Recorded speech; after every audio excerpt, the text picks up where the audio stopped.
Was at the bank to replace a lost debit card when the teller asked a question that ended my marriage. Sir, you have a recurring royalty deposit under your name. Would you like me to link it to your new card? I stared at her. What royalty deposit? She turned the monitor slightly. There it was, attached to a secondary card I had never seen before. A quarterly deposit of $320,000. The ledger went back 5 years. 20 deposits, $6.4 million.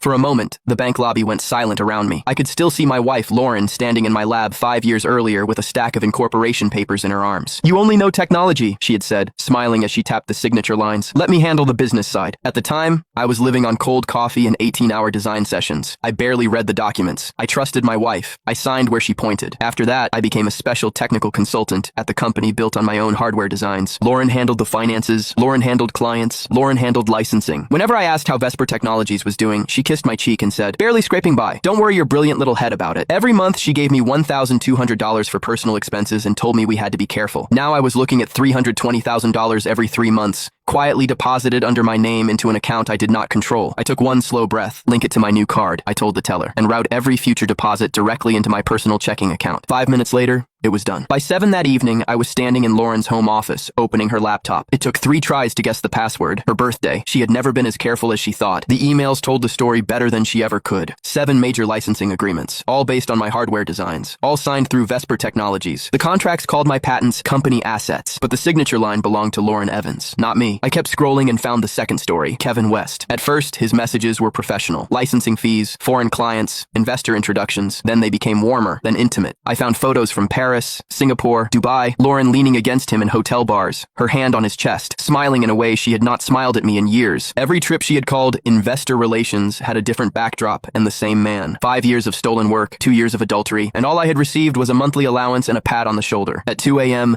someone pounded on the front door hard enough to shake the frame. Lauren stood under the porch light, mascara smudged, hair wild from the airport. Larry, are you insane? She pushed past me and grabbed my shirt. Why did you touch that account? Do you have any idea what you've done? I looked at her hands on my collar. I was about to ask you the same thing. For half a second, fear crossed her face. Then she stepped back and rebuilt herself. It's operating capital, she said. You can't freeze Vesper's money because you got emotional. A royalty deposit under my name is operating capital? Her mouth tightened. So you went through my laptop? Yes. Lauren walked to the sofa, pulled a slim silver case from her purse, and lit a cigarette. In 5 years of marriage, I had never seen her smoke. Fine, she said. Kevin and I have been together for 2 years. She said it like she was reporting the weather. You were comfortable, Larry. You had your lab, your books, your little routine. Why blow up a system that worked? Worked for whom? For everyone who understood their role. That was the first time she stopped pretending. She told me the licensing agreements were executed under Vesper's corporate seal. She told me the money belonged to the company. She told me I had signed the paperwork years ago. Then she looked at me with something almost like pity. You're an engineer. You understand circuits.